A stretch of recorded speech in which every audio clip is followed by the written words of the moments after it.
好，各位朋友大家好，又係我麥斯，歡迎大家嚟到呢個浪漫堂滑板工坊。哎呀個 GoPro 咧就成日都食我啲片啊，呢條片咧我係要重新拍過嘅。其實今次個 title 咧，我哋係講呢個換碌嘅。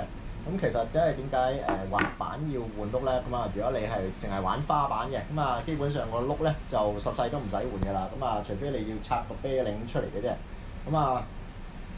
但係我哋呢長板人咧換碌咧，基本上咧就家常便飯嘅，因為你知道啦，長板嗰啲碌啦有唔同嘅 size 啦，唔同 contact patch 嘅闊度啦，唔同嘅硬度啦，即係唔同嘅 lips 啊、round lips 啊、flat lips 啊，仲有唔同嘅 set 啊、center set 啊、offset 啊，所以咧各式各樣嘅碌咧，好多時咧就你會需要換碌啦，嚟到去適應唔同嘅玩法啦，同埋對應唔同嘅路面嘅。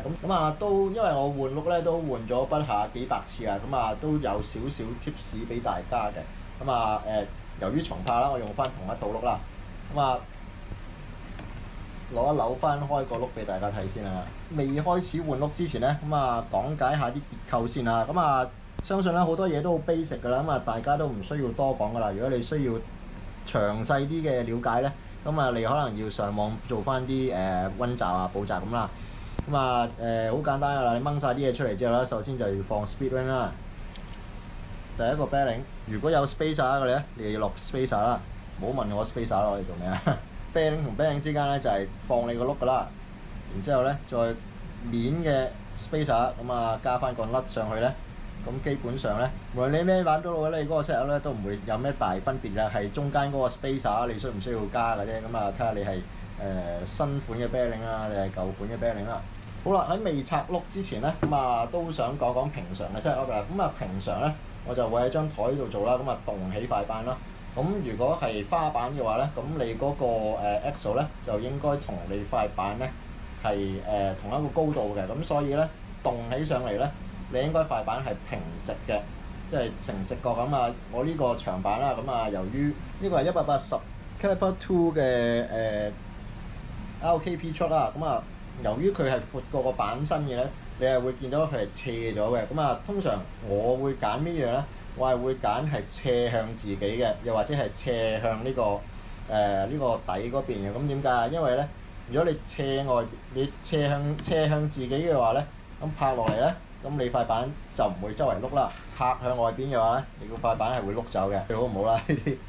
我通常都係會擺晒啲嘢出嚟啊，攤晒啲嘢出嚟到做嘅，係方便自己揾，唔會手忙腳亂啦。即係留翻多啲空間俾自己，就等啲嘢，即係就算周圍飛到，你都容易執啲嘅。拆碌好簡單，你攞翻你個 T-toe 扭開嗰個將你嗰個axle nuts 啊。同埋呢個speed ring 咧就掹咗出嚟先嘅，然之後啦就要視乎翻你嗰個 bearing 係新 bearing、舊 bearing，又或者你有冇 spacer 啦。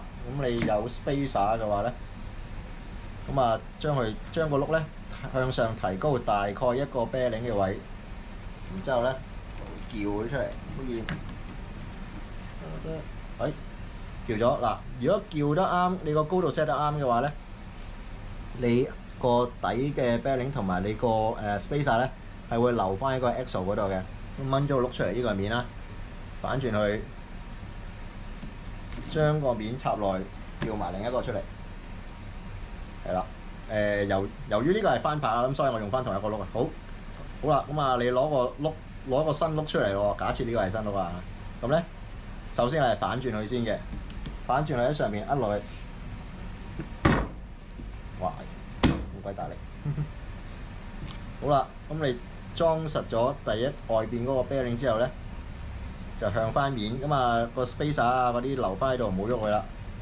跟住到另外嗰邊拍落去，係啦，跟住裝翻個 speed ring， 再裝埋個 axle nut。去到尾，當然要用翻你嘅 T-toe 啦嚇。可能有啲人唔知嗰個 spacer 點樣。個 spacer 咧就係當你扭嗰個 axle 嘅時候，你扭到盡啦，你會發覺咧係扭唔到嘅。即係你唔好太過分用力咁去扭佢啦。咁如果你中間冇 spacer 嘅話咧，咁你嗰、你扭嗰個 nuts 嘅時候咧，咁佢就會繼續擠壓嗰兩個 bearing 㗎啦，咁咧就會令到個 bearing 變形啦，甚至係整壞你個轆嘅。咁所以咧舊款嘅咁啊有 spacer 就一定要裝啦。好啦，咁啊我扭實晒啦。咁通常咧我會翻轉頭4分1個圈，咁等佢唔會話太緊嘅。咁啊示範多一次俾大家睇啦。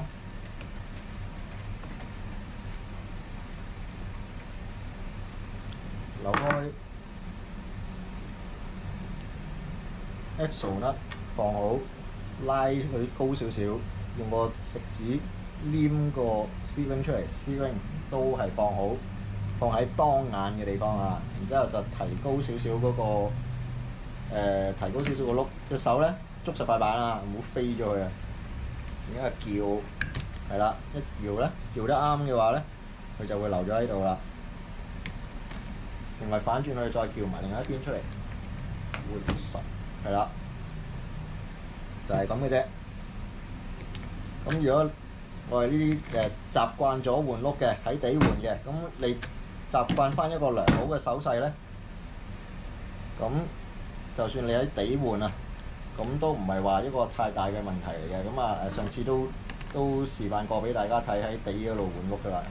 喺出邊喺台做啊就梗係好似好容易啦，但係喺地做咧其實好瀨氣，嗰啲視野好差啊，燈光好差啊。